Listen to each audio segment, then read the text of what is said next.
سلام به همه شما دوستان عزیز، امیدوار است حالتون خوب باشه. در درس گذشته با همدیگه روزهای هفته را در زبان آلمانی مرور کردیم و یاد گرفتیم.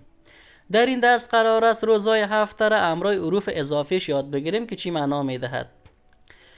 خب در زبان آلمانی در دوشنبه میگن ام مونتاگ، یعنی در دوشنبه.